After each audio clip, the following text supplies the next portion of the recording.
E vamos ao terceiro episódio do Crochetando pelo Mundo. Gente, eu estava pensando aqui no meu roteiro. Gente, ó, aqui é muito quente, tá? Então ignorem que eu vou suar um pouquinho. Mas eu tô ainda com um ring light aqui, então fica bem quente. Mas vamos lá. Eu falei pra vocês que eu ia dividir, né, os vídeos em... que eu fiz um roteiro e que eu ia dividir esses vídeos em... falar um pouquinho sobre os fios e sobre as agulhas. Mas como eu falei um pouquinho sobre isso no vídeo anterior, e eu imagino que vocês queiram colocar logo a mão na massa, eu vou juntar tudo em um vídeo só, tá? Então vamos lá. Vamos falar um pouquinho sobre fios. Eu falei no vídeo passado que a gente tem uma imensidão de fios, né? Se você for em um armarinho, você vai ficar louca com a quantidade de fios que tem em um armarinho. A gente tem fio de lã, a gente tem fio de barbante, a gente tem fio de amigurumi e a gente tem o fio de malha, que é o que a gente vai usar aqui nos vídeos, tá? Como eu falei pra vocês, os fios, os pontos básicos do crochê, eles são os mesmos para tudo, praticamente.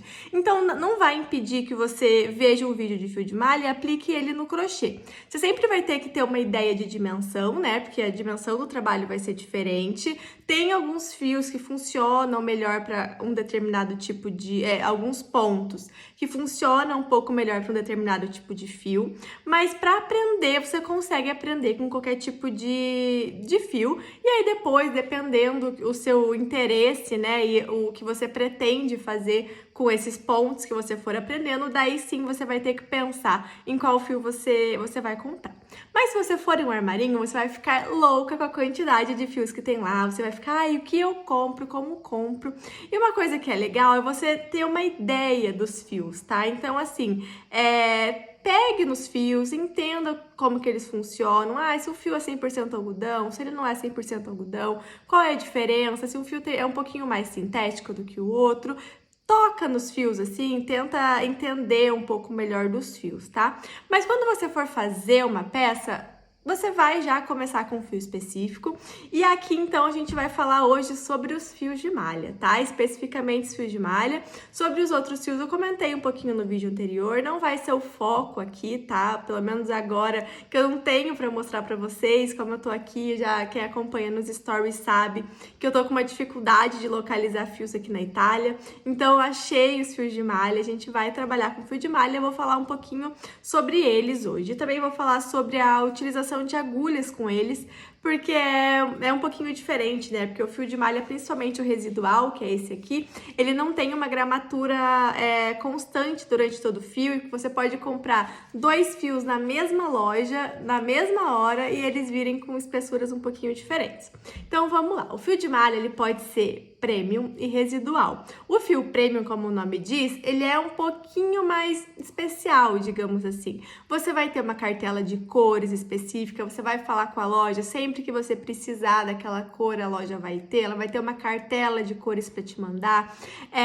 O fio, ele não vai ter variação durante todo o rolo, é um fio realmente feito para aquilo, tá? Ele é um fio premium mesmo, você não vai ter surpresas durante a confecção da sua peça, porque é um rolo todo uniforme, você não vai ter emenda, você não vai ter nó no meio do seu fio. Então, um fio, ele é um pouquinho mais caro do que o fio residual, porque ele é um fio feito para ser um fio premium, então ele não tem variação de material no próprio fio. Se ele é algodão, ele é algodão. Se ele é 100% algodão, ele é 100% algodão.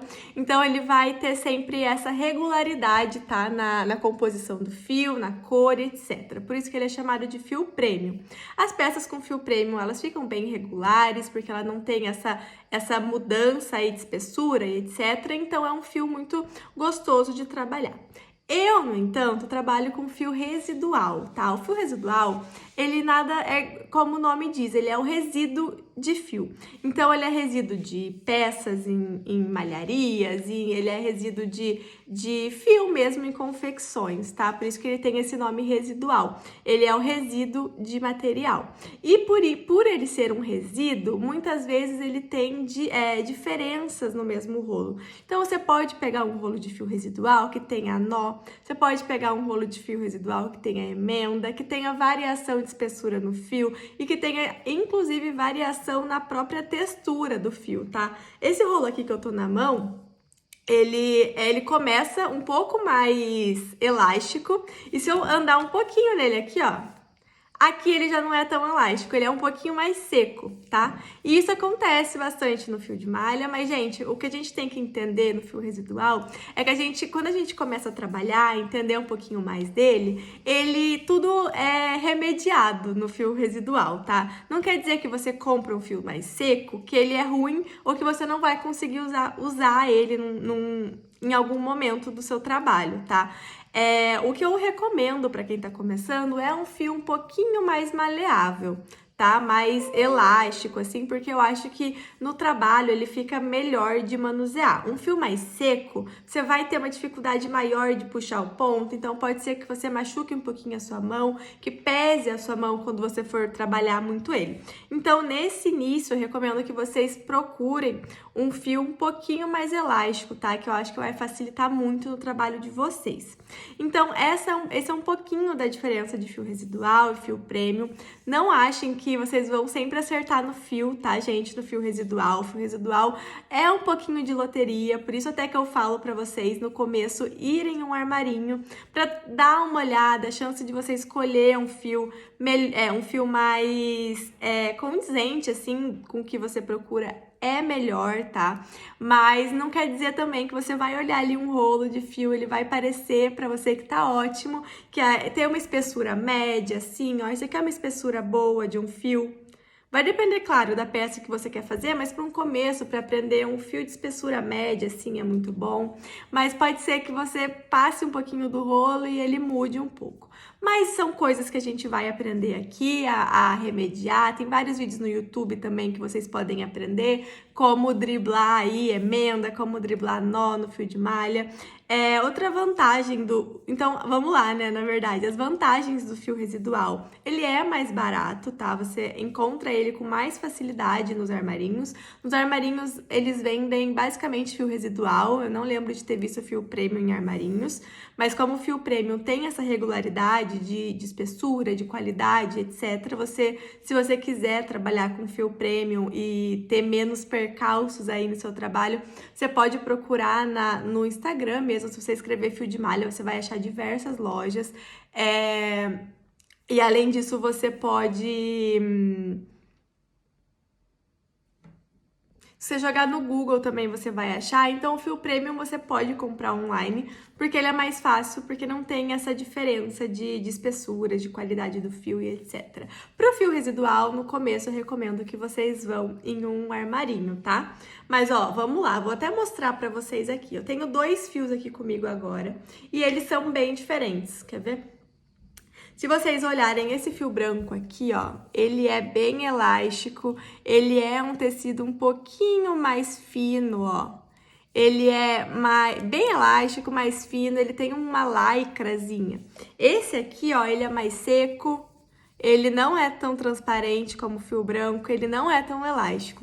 Eu posso usar os dois, por exemplo, se eu quiser fazer um cachepô? Posso, tá? Então, você pode usar, os fios mais firminhos, eles vão dar uma estrutura um pouquinho melhor na sua peça. Você pegar um fio inteiramente de lycra, por exemplo, a sua peça ela vai ficar um pouco mais mole, provavelmente, vai depender um pouquinho também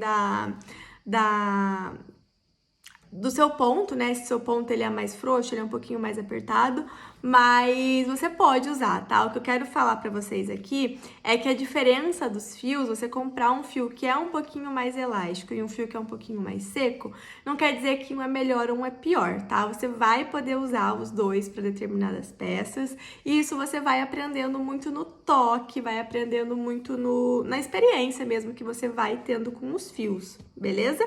Então, por exemplo, esse fio branco aqui, eu poderia fazer um cachepô, ele não ia ficar tão firme como esse fio aqui, por exemplo. Mas daria para fazer, muito provavelmente, tá? Você tem que ir testando para entender um pouquinho melhor dos fios. Agora vamos falar um pouquinho sobre a agulha e os fios de malha. Como que funcionam as agulhas? Eu falei com vocês um pouquinho no vídeo anterior, que pra gente poder entender, né, se uma agulha tá boa pro fio, a gente vai fazer aquela técnica, principalmente nesse começo, que a gente não consegue driblar tanta coisa. Se a gente puxar assim a agulha e ela ficar bem certinha, assim, não ficar escapando quando a gente puxa, a gente consegue trabalhar com essa agulha no fio. Eu fiz essa carreirinha aqui só pra vocês verem. Aqui são pontos altos, mas eu fiz com essa agulha aqui, funcionou super bem, tá? E como é que a gente vai trabalhar? Por exemplo, nesse caso aqui, ó, ele tá bem fechado, ele não tá tão fechadinho, porque eu não me preocupei muito com isso nesse caso, que foi só pra mostrar pra minha cunhada mesmo, que ela tava com algumas dúvidas, eu fui fazer algumas amostras pra ela. Mas aqui, ó, por que, por exemplo, aqui ficou com furo? Porque o meu ponto aqui, ele tava muito aberto. Então, quando a gente não tem uma regularidade nos pontos, ó, a gente acaba tendo alguns buraquinhos, como tem nesse trabalho aqui. Então, isso é uma coisa muito importante, mas eu vou falar com vocês nos próximos vídeos, quando a gente colocar realmente a mão na massa, tá? Mas, bom, então a gente pode fazer esse teste aqui da agulha, a gente pode também tentar, assim, se a gente tiver mais de um número de agulha, a gente pode tentar trabalhar um pouquinho aqui, ó, e ver se ele vai funcionar, ó, aqui ele tá indo super bem. Então, essa agulha aqui a gente consegue trabalhar com esse tecido, tá? Mas o que influenciam as agulhas? Vamos lá. Se a gente tem um fio muito fino, a gente usa uma agulha muito grossa, esse fio vai sobrar muito, esse ponto vai sobrar muito, porque a gente tá usando uma agulha muito grossa em um fio muito fino. Então, o buraco vai ficar maior, essa peça não vai ficar tão estruturada.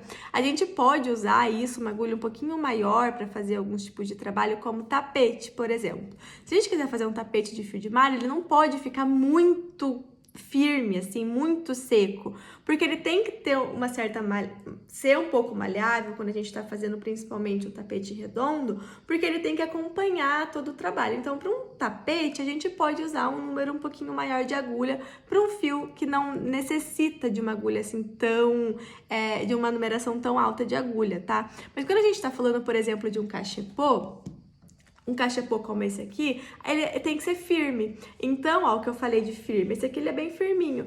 Aqui, então, a gente tem que usar uma agulha bem certinha pro fio, para que não sobre nesses fios, nesses pontos aqui, para que não sobre espaço. E isso a gente consegue fazer regulando o nosso ponto. Nosso ponto não pode ser muito frouxo, tá? Ele tem que ser bem fluido, e também a gente não pode usar uma agulha com uma numeração muito alta pro fio que a gente tá usando, porque senão ele vai perder um pouquinho da estrutura dele, tá?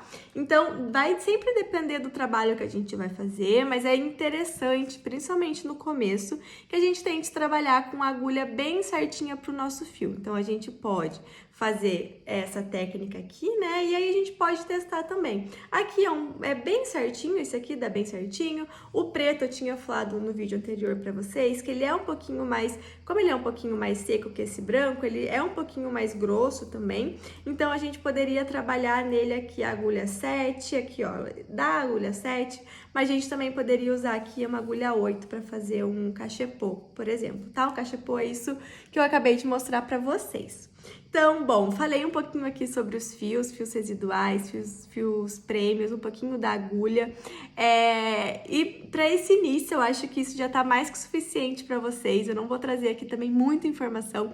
Se vocês ficarem com dúvida, vocês sempre podem me perguntar, tá bom? No próximo vídeo a gente já vai, vou só conferir aqui, mas eu acho que a gente já vai colocar a mão na massa. Vamos ver. Então, no próximo... Sim, a gente já vai começar a aprender a segurar a agulha e fazer uma primeira correntinha. Então, no próximo vídeo, acompanhem aqui que a gente já vai começar a trabalhar, tá bom? Um beijo pra vocês!